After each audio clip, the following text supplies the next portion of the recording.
Next up, let's focus in on our livestock sector. Brenda Boetel made the trip down from UW River Falls, where she's a professor and chair of the Department of Agriculture Economics. She is going to take a look at what's going on with the livestock and meat situation and the outlook for 2022, another area where we saw tremendous impact after the pandemic started. Brenda? Rails next year.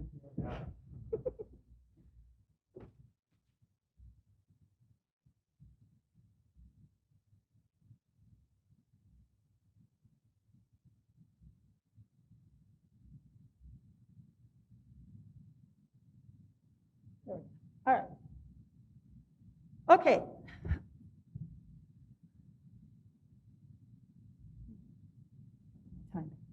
All right. Where were we at? So I'm going to talk a little about the primarily hog and cattle, but to get there, we have to kind of think about where we were at as far as for meat. From a national point, for meat production in 2021, our meat supply was down just slightly relative to where we were at in 2020. So what that meant is on a per capita basis between all of our poultry, between pork and for beef international, we consumed about 222.9 pounds in 2021. All right, what we're gonna see is supply is gonna be pretty stable. So this is for 2022, it's gonna be pretty stable, but we're gonna have some changes in what that makeup is. So of that 222.9 in 2022, we're gonna see a greater amount of that becoming poultry with some decreases then basically in the other proteins. When we look at this as where I'm saying with supply, right there, retail prices have been high and they continue to stay high.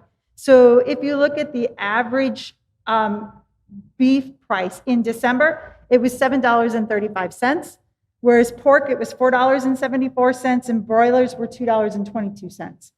All right, you can see the blip there, basically, where we saw the big jump in prices in 2020, right, when a lot of things were shutting down. We declined from there, and then we've been going back up again. The bigger things is kind of just the way in the makeup of the industries. Some of these prices have to do with the supply, as well as on the outside with some issues with some packers. One of the biggest things you can note on this, though, is the price differential. Why I point this out is if you went back and looked at the average price differential between beef and pork, between 18 and 20, that average price was $2.05. We've been at $2.61, right? Between beef and broilers, it's higher. So what we're seeing is we're seeing basically where the beef price is increasing at a greater rate, hog prices increasing then as well, or pork prices are increasing then, and broiler prices, and chicken prices, although they're increasing, they haven't been increasing nearly as much. This plays into kind of the idea when we look at high prices, what are we seeing as far as for food away from home? Where we look at value added, particularly for beef, we look at value added coming a lot from those restaurants. When we look at this, the Restaurant Performance Index is up. Basically, we saw a dip a little bit, as you can see, but we're way up relative to where we were at in 2020 when we couldn't go out to eat. But we are seeing that decline. We saw a little bit of that at the beginning of the fall and a little bit of a rebound on that. Where this plays into is consumer confidence. So this is the idea of just how confident the consumer is in the economy. And I put it out there because 2008, if we recall, was the recession, 2008 and 2009. We aren't at levels where the consumer is not as optimistic about the economy as we were then. At the beginning part of 2021, the consumer was more optimistic, but we in the latter half have really started to lose that optimism in the latter part of 2021. Again, this plays into when we look at consumers, those really high prices that they're paying for meat products, all right? As I said, we will see in 2022 somewhat of a shifting of what it is that the consumer is going to be consuming. You've got concerns about higher prices, plus we're gonna see, as I'm gonna talk about here, we've got some changes in what's the availability of that supply. When we look at turkey production, just to go on the production side here, turkey production was down in 2021. This was the 5th consecutive year where we saw year-over-year declines in turkey productions. Expectations are for 2022, we should see it slightly go, or we should see it go up some in 2022. But then with exports that are going to be stable, little bit up in 2022, we're going to eventually see that the turkey consumption domestically in the United States is going to be stable in 22 compared to what it was in 21. When we look at broiler production, this was, we saw it increase in 21. We'll probably see it increase in 22 again. So if it does increase in 22, that'll be the 11th consecutive year where we have continued to increase broiler production in the United States. One thing that has kept it, where we've seen some of that, not as much of an increase domestically, is because of exports. We have continued to increase our exports as well on that. And so what that plays into is it's not as if there's that much more poultry available domestically, although that is still up. When we look at the pork industry, we look at pork and we kind of say, okay, we had major impacts in pork and beef from basically the COVID situation in 2020. If you recall, we had all of the packers basically being shut down. In 2020, there was a very challenging time for a lot of hog producers to be able to find a place. We euthanized a large number of animals simply because we were not able to process them. All right. When we look at 2021, we were still having some of that impacts because we culled a lot of animals. So 2021 saw our production basically down about 2.2% relative to 2020. We have a smaller hog herd going into 2022, and it's going to be still continually down for this year. What that means is that essentially we will have less pork availability for a consumer in 2022 to be able to consume. All right. There's a lot of issues as well that we have to be paying attention to for in the hog industry. Proposition 12 is the California Proposition 12, which went into effect on January 1st of 22. Basically, the rule states that breeding pigs must be required to have 24 square feet per pig. Again, on average, if you looked at gestations right now, that's almost double what we have as far as for gestation crates, and this amount wouldn't even still meet the majority of the animals that are being not in gestation crates.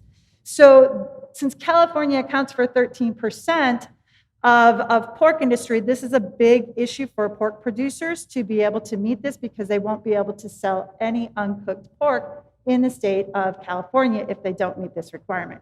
So there's a lot of lawsuits that are going on right now regarding it. They can still sell any cold storage pork that was able to that was processed before December 31st, so we still have something there, but this is going to have an impact here on the pork industry pretty shortly. Another issue that we saw was line speeds in packers. With the decline on that, that decline essentially also reduced the capacity availability that we saw. We will be adding packer capacity for hogs and for cattle, but majority of those aren't going to be coming online until 24 or 25. All right. Another issue that just became into effect was essentially we have the shortage of truckers. Shortage of labor is the issue that we have on a lot of hogs, and this is that we have labor truckers now also, because now to go back and forth between Canada, you have to prove that you are fully vaccinated. So it's going to be basically where it's looking is supply is going to be pretty much balanced with demand there, but we will essentially see some tighter margins for hog producers, all right, in 2022. When we look at beef production, we have beef production that was up about 2.7% in 2021, and it's going to be down in 2022. A lot of this is because if we look at the herd cycle, where we are at with the beef cow herd cycle, we are in a contraction phase. We started contracting the beef herd in 2019. We are continuing with the drought. We sped up some of that this last year, and we will continue to see it likely contract in 2022. So there's less beef animals availability. We also see that we're continuing to slaughter heifers at a higher percentage than in times when we're trying to build the herd. This means that we have less availability of animals for those feeders to be there, availability for feedlot producers to be able to. But it is supportive from a cow-calf point of view. So if you're a cow-calf producer, this is going to be supportive of your prices. If you are a cattle feeder, when we look at cattle on feed, we are going to have less numbers in 2022 than we did in 21. So this is going to be supportive of those fat animal prices, those live animal prices, and so they will remain higher in 22 relative to 21. One other thing that we have to think about when we start on a contraction phase for beef is what is the significance of Holsteins. So Holsteins is important to the state of Wisconsin. As you can see, the highest point is 2014. That was the year upon with which we were at the smallest of the beef herd size during this most recent cycle. So when we have even though Mark talks about the variation in the dairy cow size, for the most part, the dairy herd remains stable relative to that of the beef herd. All right, so when we see contractions on the beef side, then basically we would get a larger percentage of those Holstein steers providing beef essentially to the consumer. It's a very consistent product, but it is changed in the way in which we are, the way in which you produce it. One of the other things that is going on with the industry that will be impacting Wisconsin significantly is the continued growth of the beef on dairy. All right, as we grow, we will start to see that increasing in significance again at a greater rate, particularly as we are continuing the contraction of the beef herd. Where are we headed for 2022 for cattle producers? They're going to have some lower feed costs, increasing land values. We have stable production basically overall for meat. We'll have less for beef. But we have those slaughter capacity issues. On a packing component, the absenteeism is significant, and that does impact what is available. So we saw this most recently in fat cattle prices because they dipped over December. Simply a large chunk of that had to do with too much absenteeism in packing capacities, and they got backed up again.